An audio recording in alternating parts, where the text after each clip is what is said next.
দর্শক স্বাগত 7 দিনে সপ্তাহের শেষ কর্মদিবসের সন্ধ্যায় এই সপ্তাহের বড় এবং উল্লেখযোগ্য খবরগুলো নিয়ে কথা বলতে চাই। তার আগে দেখব এই সপ্তাহের বড় খবরগুলো কি। রোহিঙ্গা পরিস্থিতি আরও জটিল হয়েছে, বৈশ্বিক মনোযোগ ফিরিয়ে আনার আহ্বান ডক্টর ইউনূসের। সংকট সমাধানে সমর্থন দেবে জাতিসংঘের শরণার্থী বিষয়ক হাই কমিশন। সংস্কার প্রস্তাবের উপর ঐকমত্য হলে চার্টার স্বাক্ষর। জুলাই ঘোষণাপত্র নিয়ে রাজনৈতিক দলগুলো ফেব্রুয়ারির মধ্যে একমত হবে, আশা প্রধান উপদেষ্টার। আওয়ামী লীগ আমলে গুম হওয়া অনেকে ফিরে আসার পরেও হয়রানির শিকার, কাল্পনিক অভিযোগে আদালতে হাজির। স্বাভাবিক জীবনে ফিরতে পারেননি অনেকেই, গুম কমিশনের আংশিক প্রতিবেদন প্রকাশ করল প্রেস উইং। গত বছরের 4 আগস্ট থেকে দেশের বিভিন্ন এলাকায় 40টি মাজার, দরগা ও কবরস্থানে 44টি হামলা, লুটপাট ও অগ্নিসংযোগ, পুলিশের প্রতিবেদন। বদলে যাচ্ছে পুলিশ, র্যাব ও আনসারের পোশাক। বিজিবির জন্য কেনা হচ্ছে সাউন্ড গ্রেনেড ও কাঁদানে গ্যাস, জানালেন স্বরাষ্ট্র উপদেষ্টা। জয়পুরহাটের 5 সীমান্তে গোপনে প্রায় 20 গজ কাঁটাতারের বেড়া দিয়েছে বিএসএফ। বিডিআর হত্যা মামলায় খালাস পাওয়া এবং দণ্ড শেষ হওয়া 2 শতাধিক আসামির বিস্ফোরক মামলায় জামিন। সারা দেশে বাড়ি বাড়ি গিয়ে ভোটার তালিকা হালনাগাদ শুরু, অনিয়মের বিরুদ্ধে প্রতিরোধ গড়ে তোলার আহ্বান সিইসির। কোন দলকে নির্বাচন থেকে দূরে রাখার পক্ষে নয় নির্বাচনী ব্যবস্থা সংস্কার কমিশন। জুলাই গণহত্যায় জড়িতদের বিষয়ে সিদ্ধান্ত নেবে জনগণ ও রাজনৈতিক দল, বললেন বদিউল আলম মজুমদার। একসঙ্গে কাজ করার ঘোষণা জামায়াত ও ইসলামী আন্দোলন বাংলাদেশের। স্বাভাবিক, সুষ্ঠু ও নিরপেক্ষ নির্বাচন হলে সরকার গঠনে বিএনপির সর্বোচ্চ সম্ভাবনা আছে, বললেন তারেক রহমান। জুলাই শহীদ স্মৃতি ফাউন্ডেশন থেকে সরে গেলেন সার্জিস আলম। গঠনতন্ত্র, কাঠামো ও কাজের প্রক্রিয়ায় পরিবর্তন, থাকছে না সাধারণ সম্পাদক পদ। গাজীপুরে বেক্সিমকোর বন্ধ 16 কারখানা চালুর দাবিতে প্রায় 42,000 শ্রমিকের গণসমাবেশ। মহাসড়কে থামছে না প্রাণহানি, চলতি সপ্তাহে মোটরসাইকেল দুর্ঘটনায় চট্টগ্রাম, গোপালগঞ্জ ও নাটোরে অন্তত 9 বন্ধু নিহত। এই ছিল এই সপ্তাহের বড় এবং উল্লেখযোগ্য খবর। এখান থেকে কয়েকটি খবর নিয়ে আজকে আমরা কথা বলবো। আমাদের সঙ্গে স্টুডিওতে আছেন সাংবাদিক ও গবেষক এম আবুল কালাম আজাদ। আজাদ ভাই, জি, অনেকদিন পরে আপনার সঙ্গে সাক্ষাৎ। এই সপ্তাহের বড় খবর যেটা আমরা প্রথমে দেখলাম যে ডক্টর ইউনূস উনি এই মুহূর্তে সুইজারল্যান্ডে আছেন এবং গতকালকেই ফিলিপো গ্র্যান্ডির সঙ্গে ওনার একটা বৈঠক হয়েছে। সেখানে তিনি আবারও স্মরণ করিয়ে দিয়েছেন যে পরিস্থিতি জটিল হয়েছে এবং গ্র্যান্ডি বলেছেন যে তারা এই সংকট সমাধানে সহায়তা দেবেন। প্রশ্ন যেটা জনমনে এবং একাডেমিক পরিসরেও আমরা 2017 সাল থেকে যে প্রশ্নের উত্তর খুঁজছি, যে এই যে এখন প্রায় 11-12 লাখ রোহিঙ্গা বাংলাদেশে আছে, এদেরকে আদৌ কি প্রত্যাবাসন করে তার নিজের দেশে, মিয়ানমারে কিংবা অন্য কোনো দেশে নেওয়া সম্ভব? ধন্যবাদ প্রথমে আমাকে আমন্ত্রণ জানানোর জন্য। সত্যিকার অর্থেই এই বিষয়টা আসলে জটিল একটা আকার ধারণ করেছে। দেখুন, প্রথমে বিষয়টা ছিল যে মিয়ানমার জান্তা সরকারের সঙ্গে যে আমাদের নেগোসিয়েশনের বিষয়, কিন্তু সাম্প্রতিক সময়ে যে ডেভেলপমেন্টটা হয়েছে বর্ডারে, আপনি জানেন যে রাখাইনের প্রায় 80% অঞ্চল এখন হচ্ছে যে আরাকান আর্মির দখলে এবং বাংলাদেশের সঙ্গে মিয়ানমারের যে 170 কিলোমিটার বর্ডার আছে সেখানেও কিন্তু মিয়ানমার তাদের দখলে, আসলে হ্যাঁ, মিয়ানমার সরকারের দখলে আর নাই। সো আপনি বিষয়টা এখন দাঁড়ায় গেছে এরকম যে আপনার রোহিঙ্গা সমস্যার সমাধান করতে গেলে আরাকান আর্মির সঙ্গে আপনার নেগোসিয়েশন করতে হবে, কিন্তু এখানে আরেকটা সমস্যা আছে। এখন আরাকান আর্মির তো কোনো লেজিটিমেসি নেই, তারা রিকগনাইজ, তারা একটা বিদ্রোহী গোষ্ঠী, এটা আর্মড ফোর্সেস। হ্যাঁ, যারা একটা, আপনি মিয়ানমারের সরকারকে যেটাই বলেন না কেন, তাদের একটা লেজিটিমেসি আছে। তো তারা হচ্ছে ওই সরকারের সঙ্গে যুদ্ধ করছে। তো এরকম একটা ফোর্সের সঙ্গে আমরা এখন নেগোসিয়েশনে যাব কিনা বা আলোচনা করব কিনা, এটা নিয়ে কিন্তু বেশ বিতর্ক চলছে। আপনি জানেন যে গত বছর থেকেই তো, এবং সম্প্রতি স্বরাষ্ট্র উপদেষ্টা টেকনাফ সফরে গিয়েছিলেন, তখন তিনি সাংবাদিকদের প্রশ্নের জবাবে বলেছেন যে তাদের সঙ্গে, অর্থাৎ বাংলাদেশ সরকারের সঙ্গে মিয়ানমার সরকার এবং আরাকান আর্মি দুই পক্ষের সঙ্গে যোগাযোগ আছে, এরকম বলছিলেন তিনি। দেখুন, আমরা এরকম শুনেছি, কিন্তু বাস্তবে আমরা তার প্রতিফলন এখনো দেখতে পাইনি, আমাদের চোখে পড়ে নাই। কিন্তু এই বিষয়টা নিয়ে বিতর্ক আছে। এখন সরকারের অনেকে বলছেন বা অনেক বিশেষজ্ঞ বলছেন যে তারা তো লেজিটিমেট ফোর্স না, বা তারা এমন কোনো কিছু না, এরকম একটা গ্রুপের সঙ্গে আমরা কিভাবে একটা সরকার আলোচনায় যাবে। কিন্তু ধরুন যে দেশের স্বার্থে অনেক সময় অনেক ধরনের পরিস্থিতির সম্মুখীন হলে তখন দেশের সাথে একটা পদক্ষেপ নিতে হয়। আরেকটা বিষয় হচ্ছে, আমি একটু বলে রাখতে চাই যে পৃথিবীটা কিন্তু সবসময় একটা ছকের মধ্যে ফর্মাল ওয়েতে চলে না। তো আপনি দেখবেন যে সবসময় ওই দুনিয়ার সব নিয়ম কানুন মেনে বিভিন্ন দেশ কাজ করে না, বিভিন্ন সরকার কাজ করে না। সো আপনার সমস্যা, রোহিঙ্গা আপনার জন্য একটা বড় সমস্যা, এবং সেটা দিন দিন আরও বাড়ছে, প্রকট আকার ধারণ করছে। আমরা এমন কোনো দৃষ্টান্ত দেখতে পাচ্ছি না যে অদূর ভবিষ্যতে রোহিঙ্গারা ফেরত যাবে। সো আনঅফিসিয়াল ওয়েতে হলেও আপনাকে হচ্ছে আরাকান আর্মির সঙ্গে আলোচনা শুরু করতে হবে। আরাকান আর্মির সঙ্গে আলোচনা করলেন, আরাকান আর্মির সঙ্গে রোহিঙ্গাদের সম্পর্ক খারাপ। রোহিঙ্গারা যেহেতু জাতি মানে ধর্মীয়ভাবে মুসলিম, আরাকান আর্মি ওদেরকে ওইভাবে কিন্তু ওন করে না। এবং আপনি যদি আরাকান আর্মির সঙ্গে নেগোসিয়েট করেনও, তা আপনাকে মনে হয় আরাকান আর্মি বলবে যে হ্যাঁ ঠিক আছে, আপনি 5 লাখ রোহিঙ্গা পাঠিয়ে দেন। এত সহজ না তো বিষয়টা। না, বিষয়টা আপনি নিশ্চয়ই আপনার জানা আছে যে কেন আসলে প্রথমত হচ্ছে যে তারা একটু মুসলিম বিদ্বেষী। এরপরেও আমরা জানি যে আরসার মাধ্যমে বেশ কিছু রোহিঙ্গা আপনার জান্তার পক্ষে কিন্তু যুদ্ধে অংশ নিছে, এটা হয়তো আপনার নিশ্চয়ই জানা আছে। এই কারণেই কিন্তু আরাকান আর্মির তারা কিছুটা, কিন্তু ধরেন আপনি পছন্দ করেন আর না পছন্দ করেন, আপনি কিন্তু যদি ওই অঞ্চলে টিকে থাকতে হয় তাহলে বাংলাদেশের সঙ্গে কিন্তু আপনার বিশাল একটা বর্ডার।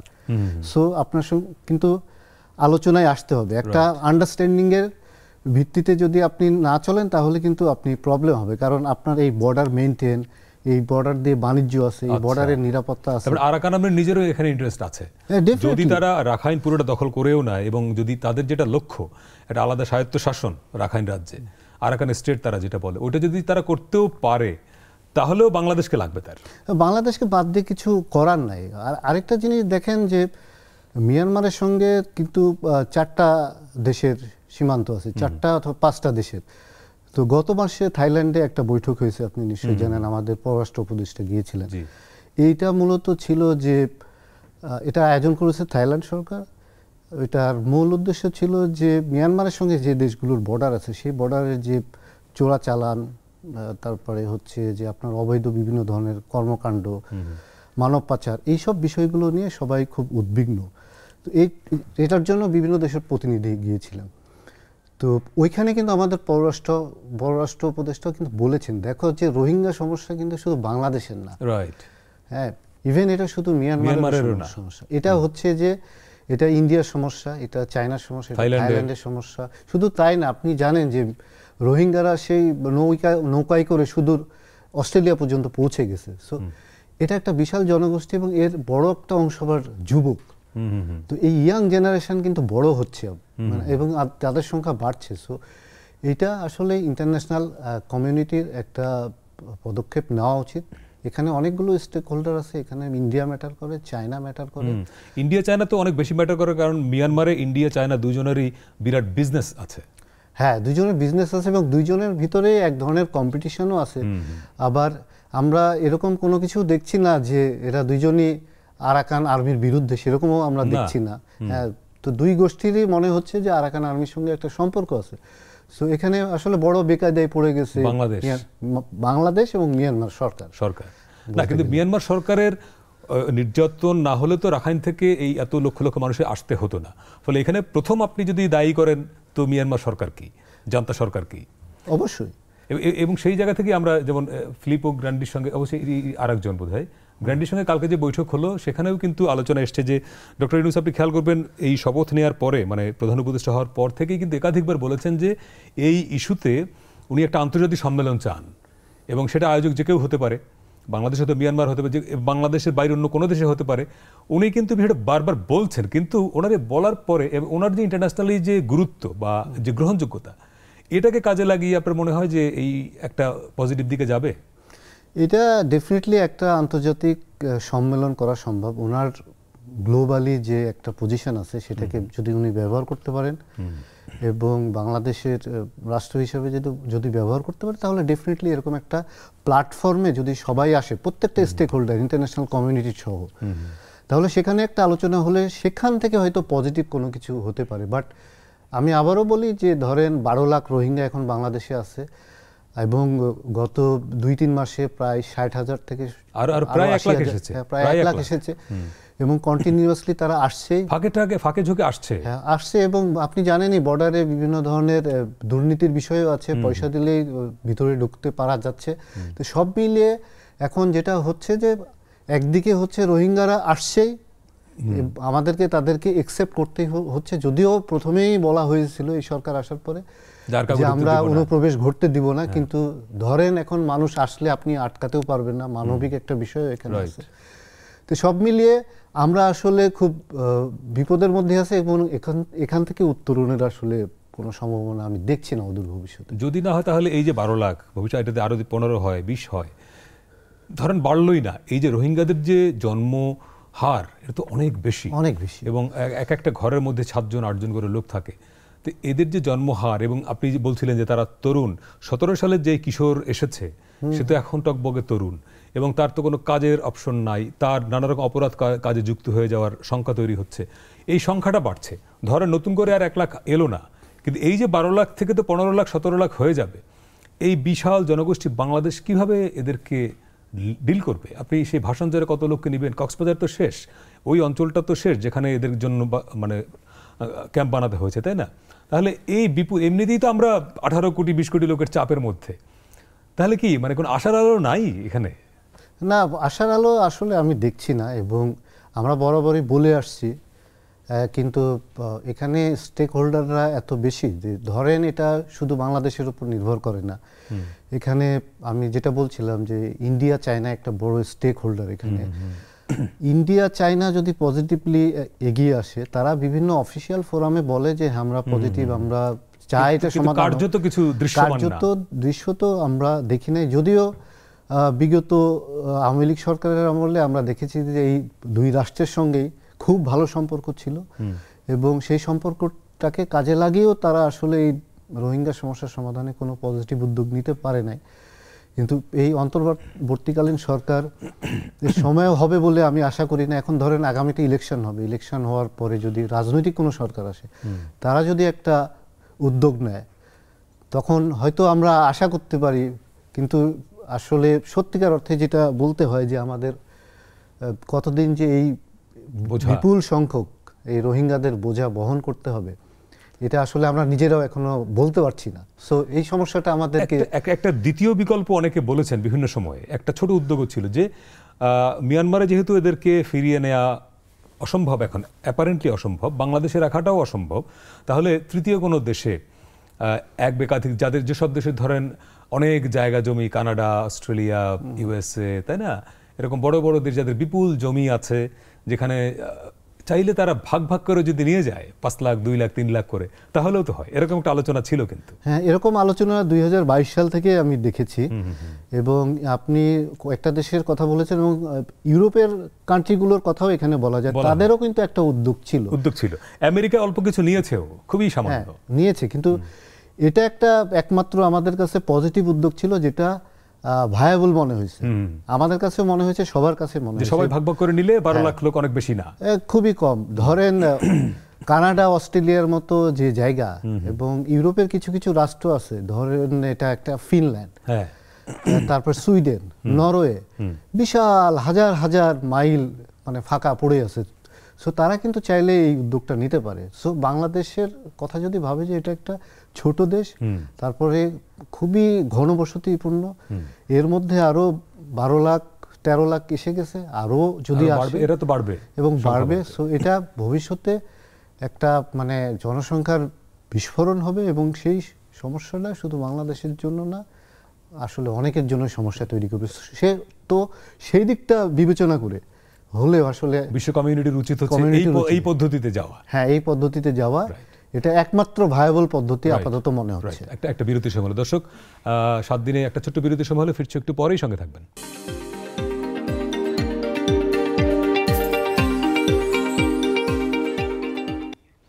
দর্শক স্বাগত আবারও বিরতির পরে। 7 দিনে আমরা আজকে কথা বলছি এই সপ্তাহের বাংলাদেশ নিয়ে, অর্থাৎ সপ্তাহের বড় এবং আলোচিত খবরগুলো নিয়ে। স্টুডিওতে আছেন সাংবাদিক ও গবেষক এম আবুল কালাম আজাদ। আমাদের সঙ্গে অনলাইনে গাজীপুর থেকে যুক্ত হয়েছেন সাংবাদিক আবু সাঈদ। আবু সাঈদ, এই সপ্তাহের বেশ বড় খবর, এবং সপ্তাহ জুড়েই গাজীপুরের যেই ঘটনাটি আলোচনায় আছে, যে বেক্সিম ইন্ডাস্ট্রিয়াল পার্কের যে কারখানা যেগুলো বন্ধ হয়ে গেছে, তার প্রায় 42,000 শ্রমিক গত 2-3 দিন আগে একটা বড় সমাবেশ করেছেন তারা কারখানা খুলে দেওয়ার দাবিতে, এবং গতকালকেই তারা রাস্তায় নেমেছিলেন, সড়ক অবরোধ করেছেন, বেশ কিছু গাড়ি ভাঙচুর করেছেন, এবং সম্ভবত কয়েকজন গণমাধ্যম কর্মীদের উপরেও তারা হামলা করেছেন। সব মিলিয়ে গাজীপুরের এই শিল্পাঞ্চলের যে অস্থিরতা এখন বা আজকের পরিস্থিতি কি, আজকে কি তারা কি মাঠে আছে? জি, আসসালামু আলাইকুম, আশা করি ভালো আছেন। আজকে গাজীপুরের শিল্পাঞ্চল মূলত পরিস্থিতি স্বাভাবিক রয়েছে। আজকে কোথাও কোনো আন্দোলন নেই, কোথাও কোনো ভাঙচুর বা জ্বালাও পোড়াও ঘটনা ঘটেনি। তবে গতকাল বেক্সিমকো ইন্ডাস্ট্রিয়াল পার্কের যে শ্রমিক যারা ছিলেন, যারা মূলত তারা একটি ছোট গণসমাবেশের আয়োজন করেছিলেন গাজীপুরের আহ কাশিমপুর শ্রীপুর সান সিটি মাঠ এলাকায়। তারপর কিন্তু তাদের শ্রমিকদের তিনটি গ্রুপ হয়ে যায়। একটি গ্রুপ চক্রবর্তী এলাকায়, আরেকটি গ্রুপ মুজার মিল এলাকায়, আরেকটি গ্রুপ সান সিটি মাঠে তারা গণসমাবেশ করে। যে সকল শ্রমিকরা মহাসড়কে ছিল তারা মূলত গাড়ি ভাঙচুর এবং অগ্নিসংযোগের ঘটনা ঘটিয়েছিল। আহ, সেই ঘটনায় কিন্তু একটি শিল্প কারখানায় অগ্নিসংযোগের ঘটনা ঘটেছে বেক্সিমকো ইন্ডাস্ট্রিয়াল পার্কের শ্রমিকরা। তারপর গণমাধ্যম কর্মীদের উপর হামলা হয়, গাড়ি ভাঙচুর হয়, 4টি গাড়িতে অগ্নিসংযোগের ঘটনা ঘটেছিল। না, তারা গণমাধ্যম কর্মীদের উপর হামলা করলো কেন? গণমাধ্যম কর্মীদের তারাই আমন্ত্রণ জানিয়েছিল সংবাদ সংগ্রহের জন্য। তাদের বেক্সিমকো ইন্ডাস্ট্রিয়াল পার্কে যে 16টি কারখানা বন্ধ রয়েছে অনেকদিন যাবৎ, সেই কারখানা খুলে দেওয়ার দাবিতে, ব্যাক টু ব্যাক এলসি খুলে দেওয়ার দাবিতে তারা অনেকদিন যাবতই আন্দোলন করছে বেক্সিমকো শ্রমিকরা। এই আন্দোলনের সংবাদগুলো প্রচার করার জন্য বেক্সিমকো ইন্ডাস্ট্রিয়াল পার্কের শ্রমিকরাই কিন্তু সাংবাদিকদের আমন্ত্রণ জানিয়েছিল। কিন্তু কিছু উগ্র শ্রমিক যারা মহাসড়কে অবস্থান নিয়েছিল, অবরোধ সৃষ্টি করেছে। সে অবরোধ উপেক্ষা করে যখন সাংবাদিকরা শ্রমিকদের গণসমাবেশের দিকে যাচ্ছিল, সেই মুহূর্তে কিছু শ্রমিক গণমাধ্যম কর্মীদের গাড়ি আটকে রেখে গণমাধ্যম কর্মীদের উপর অতর্কিত হামলা চালায় এবং তাদের গাড়ি ভাঙচুর করে। মূলত তারা চাচ্ছিল না, কিছু শ্রমিক চাচ্ছিল না যে গণমাধ্যম কর্মীরা সংবাদ প্রচার করুক, তার কারণেই তারা গণমাধ্যম কর্মীদের উপর হামলা চালিয়েছিল। তো কতজন আহত হয়েছেন কালকের এই ঘটনায় সাংবাদিকদের মধ্যে? বুঝতে পারিনি, মানে এই হামলায় সাংবাদিক মানে সংবাদকর্মী কতজন আহত হয়েছেন? আসলে গতকালকে গণমাধ্যম কর্মী সর্বমোট যে 4 জন হামলার শিকার হয়েছেন, তাদের মধ্যে গুরুতর দীপ্ত টিভির গাজীপুর জেলা প্রতিনিধি জাহাঙ্গীর আলম মোটামুটি গুরুতর আহত হয়েছেন। তার পুরো শরীরে, তার পিঠে এবং হাতে একাধিকবার আঘাত করা হয়েছে। তার হাত মোটামুটি ভালোই জখম হয়েছে। কাউকেই হাসপাতালে ভর্তি হতে হয়নি। প্রাথমিক চিকিৎসা নিয়েই সবাই আবার তাদের স্ব কাজে ফিরে গিয়েছেন। আজ ভাই, সেটা হলো যে গাজীপুরে এবং সাভার এই দুটি জায়গা আপনি খেয়াল করবেন যে 5ই আগস্টের পর থেকে নানা রকমের অসন্তোষ, এবং সাভারে এখন একটু স্তিমিত হয়েছে।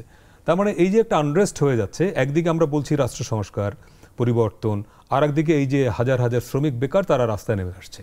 তাহলে একটা কনফ্লিক্টিং সিচুয়েশন কিনা? মানে অর্থনীতি খারাপ রেখে তো আপনি আসলে সংস্কার করতে পারবেন না, অবশ্যই কনফ্লিক্টিং একটা সিচুয়েশন বিরাজ করছে।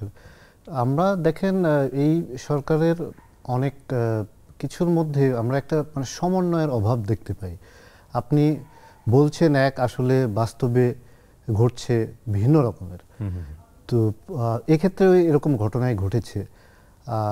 আর এই গার্মেন্টস শ্রমিকরা হচ্ছে যে খুবই সেন্সিটিভ একটা বিষয়। সো তাদের দাবি দাওয়া আমরা বরাবরই দেখে আসছি যে বিভিন্ন সরকারের সময় ঠিকমতো আসলে তাদের কথা শোনা হয় নাই, তাদের ন্যায্য দাবি দাওয়া দেওয়া হয় নাই। এই সরকার আসার পরে বরং পরিস্থিতি আরও একটু ঘোলাটে হয়েছে, এই কারণে যে অনেক কলকারখানা বন্ধ হয়ে গেছে। বিশেষ করে বেক্সিমকোর যে 40,000 42,000 যে শ্রমিক, এই 42,000-এর সঙ্গে ধরেন একটা পরিবার আছে, এক একটার সঙ্গে এক একটা পরিবার আছে। সো আপনি যদি সেই হিসাবে ধরেন প্রায় 2 লাখ 2.5 লাখ মানুষের একটা বিষয়। তো গার্মেন্টস ফ্যাক্টরি বা ধরেন কলকারখানা বন্ধ হয়ে গেল, সেটা কি কারণে বন্ধ হলো সেটা বিষয় না, কিন্তু মালিককে সেটাও বিষয়, সেটা অন্য আলোচনা। আপনার মূল জিনিসটা কি? মূল জিনিস হচ্ছে যে কারখানা চালু থাকলে উৎপাদন হবে, তাতে উৎপাদন হলে অর্থনীতিতে সেটা কন্ট্রিবিউট করবে। আরেকটা হচ্ছে এর সঙ্গে যে হাজার হাজার মানুষ জড়িত, তাদের কর্মসংস্থান হবে। কিন্তু বাস্তবে কি হয়েছে? পুরো উল্টোটা। আর আপনি কতদিন বন্ধ রাখবেন? আপনি 5 মাস 6 মাস হয়ে যাচ্ছে, তো আপনাকে তো একটা উদ্যোগ নিতে হবে এটা পুনরায় চালু করার জন্য। অন্তত এই 2.5 লাখ 2 লাখ 2.5 লাখ মানুষের কথা চিন্তা করে হলেও তো আপনি উদ্যোগ নেবেন। সো আপনি সংস্কার করবেন, মানে ভালো ইলেকশন করবেন, খুবই ভালো কথা। কিন্তু এই যে বিভিন্ন পকেটে পকেটে আপনার যে সমস্যাগুলো, এই সমস্যা তো প্রাথমিক সমস্যা, এগুলো তো আপনার খুব দ্রুত সমাধান করে। এটা সমাধান করা কিন্তু জটিল কোনো বিষয় না, আপনার জাস্ট একটা উদ্যোগের বিষয়। তারা উদ্যোগ নিয়েছে, কিছু কিছু প্রশাসক বসিয়েছেন, কিন্তু প্রশাসক বসানোর পরেও তো আপনি যেই উদ্যোগে নেন, এন্ড অফ দ্য ডে দেখতে হবে যে এটার ইম্প্যাক্টটা কি। শ্রমিকরা যে রাস্তায় নেমে আসে, যে যদি সে বলে কারখানা খুলে দেয়, তাহলে আপনি প্রশাসক বসালেন কি বসালেন না, ওটা তো কিছু ম্যাটার করে না দিন শেষে। অবশ্যই ঠিকই বলেছেন আপনি। সো আপনার কারখানা খুলে দিতে হবে, তাদের কর্মসংস্থানে ফিরে যাওয়ার ব্যবস্থা করতে হবে। এই পরিবারগুলো তো বিপদে আছে, সেটা তো আমাদেরকে দেখতে হবে। তো আমরা যদি এখনই না দেখি, ধরেন 5 মাস 6 মাস হয়ে যাচ্ছে, সো আর কতদিন লাগবে, আর কতদিন রাস্তায় থাকবে? ধরেন গতকালকে তারা ইয়ে করেছে, আন্দোলন করেছে, ভাঙচুর করেছে, গাড়িতে আগুন দিয়েছে, পরের দিন পরশুদিন বা তারপরের দিন হয়তো তারা আরো ভয়ঙ্কর কোনো কিছু করে ফেলতে পারে, কারণ তাদের বর্তমানে হচ্ছে কর্মসংস্থান নাই। তো তারা ডেসপারেট হয়ে যাবে দিন দিন, অথবা তারা বিভিন্ন ধরনের ক্রিমিনাল অ্যাক্টিভিটির সঙ্গে জড়িত হয়ে যেতে পারে। মানুষ দীর্ঘদিন যদি তার আয় না থাকে, সে কি করবে? এটা শুধু গাজীপুর সাভার না, আপনি ধরেন সারা দেশেই। আরো কয়েকদিন আগেই ব্যবসায়ীদের একটা মিটিং ছিল বোধহয়, সেখান থেকে বের হওয়ার পরে তারা যেটা বললেন যে অনেকগুলো স্টেপ সরকার এখন নিচ্ছে যেগুলো মানে ব্যবসায়ীদের পক্ষে যাচ্ছে না। যেমন সব একসঙ্গে অনেক পণ্যের ভ্যাট বাড়ানো, তারপর আবার সমালোচনার মুখে কিছু আবার কমানো, মানে আপনি 15 টাকা বাড়িয়ে আবার 5 টাকা কমালেন। তো এই সব কাজ এখন সরকার মানে হাত দিয়ে, মানে এই সরকার তো সবচেয়ে জনপ্রিয় সরকার হওয়ার কথা ছিল, সমস্ত আওয়ামী লীগ ছাড়া সব দলের সমর্থন এই সরকারের পেছনে আছে, কিন্তু মানে বাংলাদেশের হিস্ট্রি সবচেয়ে জনপ্রিয় সরকার হবার কথা ছিল। কিন্তু আমরা দেখছি যে উদ্যোগগুলো সেরকম হচ্ছে না। মানে আমি মুখে মুখে সংস্কার শুনছি, কিন্তু আমরা চাই প্রত্যাশা, সেই জায়গায় বোধহয় একটা বড় ধরনের ঘাটতি আছে। ডেফিনেটলি প্রত্যাশা এবং প্রাপ্তির মধ্যে বড় ঘাটতি, এবং এই ঘাটতি ব্যবধান দিন দিন বাড়ছে। আমরা শুরুর দিকে অনেক এক্সাইটমেন্ট নিয়ে আমরা আসলে এই সরকারকে সবাই সমর্থন দিয়েছি, আপনি বলেছেন আওয়ামী লীগ ছাড়া। তো এরকম একটা গণসমর্থন পেয়ে যে সরকার এসেছে, সেই সরকারের কাছ থেকে আসলে আমরা আরো ভালো কিছু আশা করেছিলাম, কিন্তু কেন জানি আমরা দিন দিন একটু হতাশ হয়ে যাচ্ছি। এবং তার কারণ এগুলোই যে আপনি বেশ কিছু পদক্ষেপ অলরেডি নিয়েছেন, ছড়িয়ে ছিটিয়ে ফেলেছেন আপনি। হ্যাঁ, কিছু কিছু পদক্ষেপ আপনি নিচ্ছেন, কিন্তু সেটা আসলে জনমুখী হচ্ছে না, কল্যাণমুখী হচ্ছে না। যেরকম আপনি ভ্যাটের কথা বললেন, তো এইটা আমরা জানি যে দাতা সংস্থার চাপে আপনি এগুলো করেছেন, কিন্তু এখনই কি এটা করার দরকার ছিল? বছরের মাঝখানে এসে হ্যাঁ, তো মানুষ এমনি ধরেন আপনার বিভিন্ন পণ্যের দাম এখন অনেকেরই নাগালের বাইরে, দিন দিন বেড়েই যাচ্ছে। তারপরে আবার এই নতুন করে ভ্যাট ট্যাক্স যদি আপনি বসান, তো সেটা তো আরো বেশি পণ্যের দাম বাড়বে, বেড়ে গেছে অলরেডি। বিভিন্ন বাংলাদেশে তো তাই হয়, মানে কার্যকর ঘোষণার আগেই, ঘোষণা হওয়ার সঙ্গে সঙ্গেই বেড়ে যায় আর কি। আরেকটা বিরতি নিয়ে আসছি দর্শক, আরেকটা বিরতির সময় হলে ফিরছি, একটু পরে সঙ্গে থাকবেন।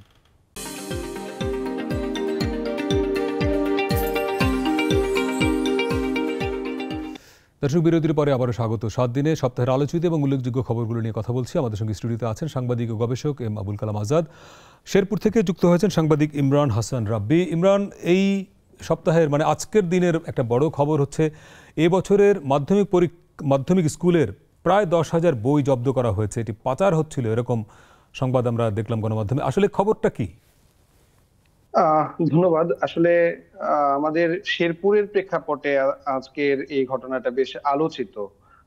আমরা গতকালকেই জেলা মাধ্যমিক শিক্ষা কর্মকর্তার সাথে কথা বলছিলাম যে শেরপুরে মাত্র 36% বই, চাহিদার 36% বই যেটা মাধ্যমিকের শিক্ষার্থীদের জন্য প্রয়োজন, সেটা আসলে শেরপুরে এই মুহূর্তে পৌঁছেছে। কিন্তু একই সাথে আমরা যে জিনিসটা দেখেছি যে আজকে গত রাতে পার্শ্ববর্তী কুড়িগ্রাম জেলার রৌমারী উপজেলার একটি স্কুল থেকে 9,000 বই, যেটা 2025 শিক্ষাবর্ষের মাধ্যমিকের বই, সেটা ঢাকায় পাচারকালে রাষ্ট্রীয় গোয়েন্দা সংস্থা এনএসআই এর তথ্যের ভিত্তিতে শেরপুর সদর থানা পুলিশ অভিযান করে এটাকে আটক করেছে। এবং পরবর্তীতে এখানে যে ট্রাকে এটা নেওয়া হচ্ছিল ঢাকাতে, সেই ট্রাক এবং ট্রাক চালককেও আটক করা হয়েছে। কিছুক্ষণ আগে শেরপুর জেলা পুলিশের পুলিশ সুপার আমিনুল ইসলাম এটা মূলত সাংবাদিকদেরকে নিশ্চিত করেছেন। এবং আমরা আসলে দেখেছি যে অনেক শিক্ষার্থী, অভিভাবক এবং শিক্ষকদের মাঝেও একটি শঙ্কা এবং আতঙ্ক কাজ করেছে। একই সাথে গতকাল বুধবার কিন্তু একই ঘটনা ঘটেছে, 10,000 বই কিন্তু আটক হয়েছে ঢাকাতেও। তো আসলে এই সংকটের সময়টাতে শিক্ষার্থীরা যেখানে নতুন বই পাচ্ছেই না, সেই সময়টাতে আসলে খোলা বাজারে বই বিক্রি অথবা হচ্ছে মজুরে রাখা বা বিভিন্ন ভাবে এই বইগুলোকে বিভিন্ন জায়গায় পাচার করা, এটা কিন্তু বেশ শঙ্কার জন্ম দিয়েছে আসলে শিক্ষার্থী এবং সচেতন অভিভাবকদের মাঝে। রাব্বি, এই ঘটনায় অ্যারেস্ট করেছে কাউকে পুলিশ? মানে ধরতে পারলো? এখন পর্যন্ত আমরা যতটুকু জেনেছি শেরপুরের প্রেক্ষাপটে, যে জেলা পুলিশের পুলিশ সুপার কিছুক্ষণ আগে আমাদেরকে প্রেস ব্রিফিং এ জানিয়েছেন যে শুধুমাত্র যেই ট্রাক চালক রয়েছেন মাইনুদ্দিন, তাকে আটক করা হয়েছে, একজনকে আটক করা হয়েছে। কিন্তু সঙ্গে জড়িত সন্দেহ বা পাচারের সঙ্গে জড়িত কাউকে ধরা যায়নি?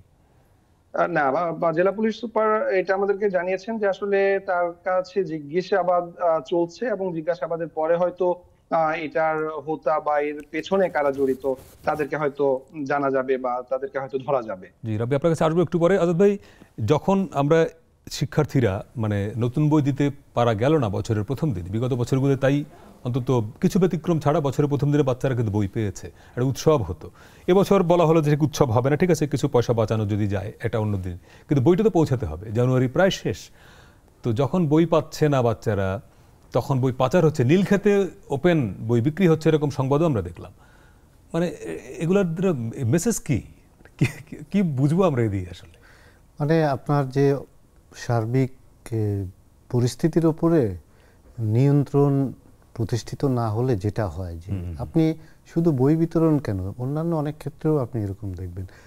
তো রাব্বি কিন্তু ঠিকই বলেছেন যে একদিকে হচ্ছে যে নতুন বই পাওয়া যাচ্ছে না, মাস চলে যাচ্ছে কিন্তু বই ঠিকমতো বিতরণ হচ্ছে না, যে সংখ্যক বই আসার কথা বা শেরপুরে যাওয়ার কথা তত সংখ্যক বইও পৌঁছেনি, কিন্তু ইতিমধ্যেই বই আবার পাচার হচ্ছে এবং সেই বই উদ্ধার হচ্ছে। এই যে 10,000 9,000 বই পাচার হচ্ছিল, তার মানে এই বই তো কোথাও না কোথাও থেকে সরকারি যেখান থেকে বই ডিস্ট্রিবিউট হয় সেখান থেকে বইগুলো এসছে, এগুলো তারা নিজেরা ছাপায় নাই।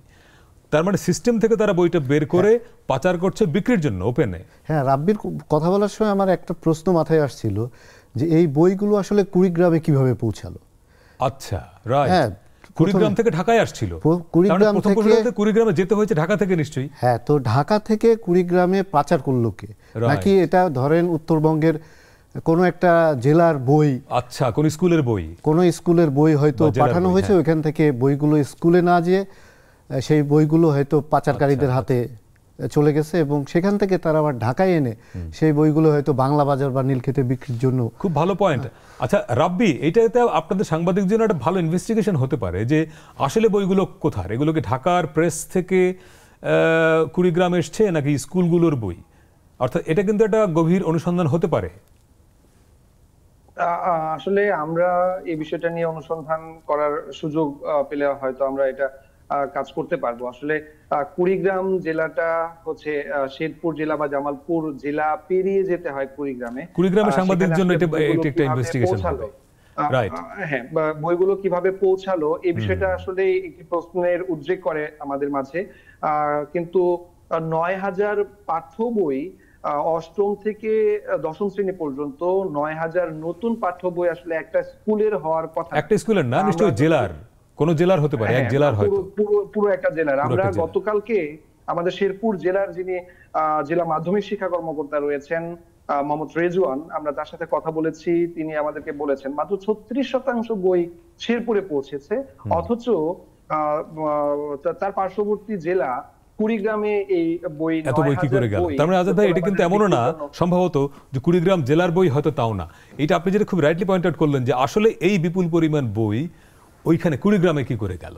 এটি কি তাহলে আবার যদি কেউ পাচার করে ঢাকায় পাচার করতে চায়, তাহলে ঢাকা থেকে কুড়িগ্রামে পাঠাবে কেন? ঢাকা যদি সিস্টেম থাকে যে যেখানে বই ছাপা হয় সেখান থেকে নিয়েই তো সে চুরি মানে পাচারটা করতে পারে। আপনি ইতিমধ্যে বলেছেন যে এটা কুড়িগ্রামের সাংবাদিকদের জন্য একটা বড় ইনভেস্টিগেশনের বিষয়, কিন্তু আমি মনে করি যেটা ঢাকার সাংবাদিকদের জন্য একটা বড় স্টোরি। রাইট, যে এটা একটা দারুণ একটা বিষয় এখন অনুসন্ধানের।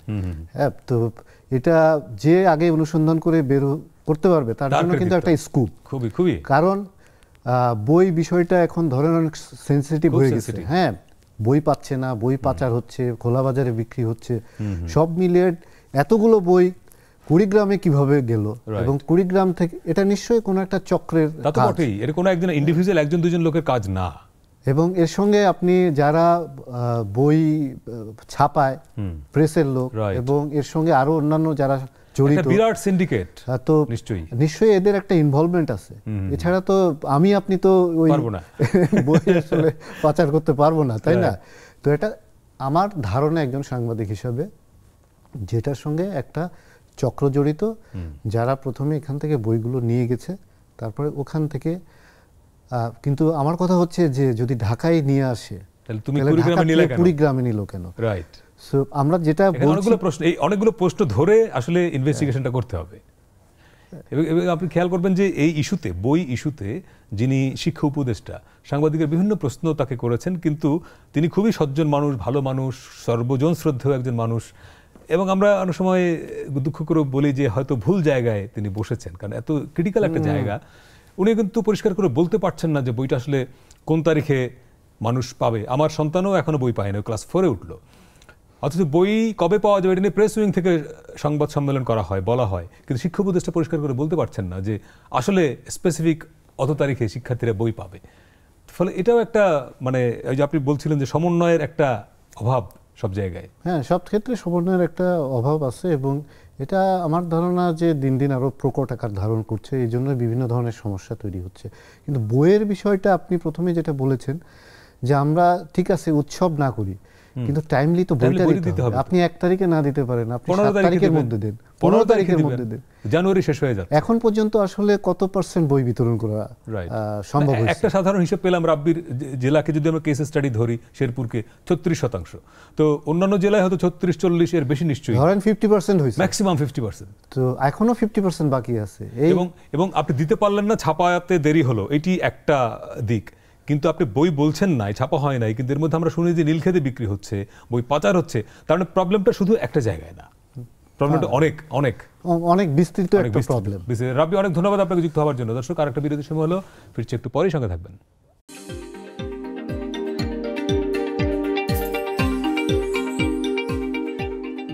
দর্শক, বিরতির পরে আবারও স্বাগত। 7 দিনে সপ্তাহের আলোচিত এবং উল্লেখযোগ্য খবরগুলো নিয়ে কথা বলছি। আমাদের সঙ্গে স্টুডিওতে আছেন সাংবাদিক ও গবেষক এম আবুল কালাম আজাদ। ভাই, বিরতির আগে আমাদের সঙ্গে শেরপুর থেকে ছিলেন সাংবাদিক ইমরান হাসান রাব্বি। তিনি বই পাচার নিয়ে অনেকগুলো তথ্য দিলেন এবং একটা ইনফরমেশন এরকম আমরা শুনি যে যেহেতু বই পৌঁছানো যায় নাই শিশুদের হাতে, শিক্ষার্থীদের হাতে, পিডিএফ ভার্সনটা তারা চাইলে নামিয়ে নিতে পারে। কোথাও কোথাও এরকম অভিযোগ আছে যে স্কুল কর্তৃপক্ষ কোথাও কোথাও টাকার বিনিময়ে এটা প্রিন্ট করে দিচ্ছে বা নামিয়ে দিচ্ছে। তার মানে আপনি দেখেন যে প্রবলেমটা শুধু একটা জায়গায় কিন্তু না। হ্যাঁ, এটা খুব স্বাভাবিক। ধরেন এই সুযোগটা কেউ অনেকেই নিতে চাইবে, স্টুডেন্টরা এবং তাদের প্যারেন্টসরা, অভিভাবকরা খুব উদ্গ্রীবের সঙ্গে আসলে যারা বই পায় নাই তারা ওয়েট করছে।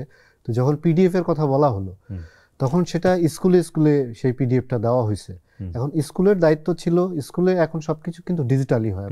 আপনি জানেন যে ইমেলে, আপনিও নিশ্চয়ই বেতনও আমরা অনলাইনে দিই এখন সবকিছু। সো এটা যে পিডিএফ এ জাস্ট ডিস্ট্রিবিউট করে দিলেই হতো, যে যার মতো প্রিন্ট করে নিতে পারতো। কিন্তু এখান থেকে সুযোগ সন্ধানী কিছু লোকজন কিছু পয়সা ইনকামের একটা ব্যবস্থা করে ফেলছে।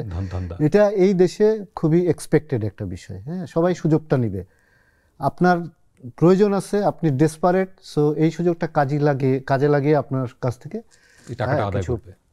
আমরা একটু অন্য প্রসঙ্গে যাই, এই পার্টে হয়তো বেশি সময় আর পাবো না। জুলাই ঘোষণাপত্র খুব আলোচিত ডিসেম্বর থেকে, যেটি ঘোষণা হলো না। অন্তর্বর্তী সরকারের প্রধান উপদেষ্টা বলেছেন যে ফেব্রুয়ারিতে তিনি আশা করেন রাজনৈতিক দলগুলোর মধ্যে একটা ঐকমত্য হবে জুলাই ঘোষণাপত্র। কিন্তু বিএনপি স্ট্যান্ড খুব পরিষ্কার করেছে যে মির্জা ফখরুল ইসলাম আলমগীর বলেছেন যে ছাত্ররা চাইলে একটা ঘোষণা দিতেই পারে, কিন্তু তারা মনে করেন না যে এই ঘোষণাপত্র, তারা যেই ভাষায় ঘোষণাপত্রটা তৈরি করেছে, যে খসড়া, সেখানে জুলাই অভ্যুত্থানকে যেভাবে তারা মহিমান্বিত করেছে, অনেকে মনে করেন যে ৭১কে এখানে মেলাইন করা হয়েছে, এর অভিযোগগুলো আছে। তো বিএনপি মহাসচিব বলেছে যে তারা মনে করেন না যে এই প্রসেসের মধ্যে পলিটিক্যাল পার্টিগুলো ঢুকবে। তার মানে আপনার কি মনে হয় যে অন্তর্বর্তী সরকারের প্রধান উপদেষ্টা যা বলছেন, ফেব্রুয়ারিতে এই ইস্যুতে একটা পলিটিক্যাল ঐকমত্য হবে? আসলে আমি আসলে এটা মনে করি না। আর আপনি ভালোই জানেন যে বাংলাদেশের রাজনৈতিক দলের মানে ক্যারেক্টারগুলো কি, হ্যাঁ, অতীতে আমরা দেখে এসেছি। তো এখানে প্রথম কথা হচ্ছে স্টুডেন্টরা, আমরা জানি যে তারা একটা বড় ভূমিকা রেখেছে আওয়ামী লীগ আন্দোলনের ফ্রন্ট লাইনে ছিল, ফ্রন্ট লাইনে ছিল, কিন্তু পরবর্তীতে আমরা দেখছি যে তারা অনেক কিছু তাদের মতো করে চাপিয়ে দেওয়ার একটা বিষয়। তো সেই পয়েন্ট অফ ভিউ থেকেই তারা হচ্ছে যে একটা নিজেদের মতো কারোর সঙ্গে কনসাল্ট না করে নিজেদের মতো একটা জিনিস তৈরি করেছে এবং সেটাকে জাতির ম্যান্ডেট বলে, হ্যাঁ সেটা জাতির ম্যান্ডেট বলে, এবং জুলাই এবং তাদের আন্দোলন তাদের কন্ট্রিবিউশনকে গ্লোরিফাইড করে মহিমান্বিত করে আপনি যেটা বললেন ওইটা সবকিছুর ভিতরে আমারও দেখার সুযোগ হয়েছিল।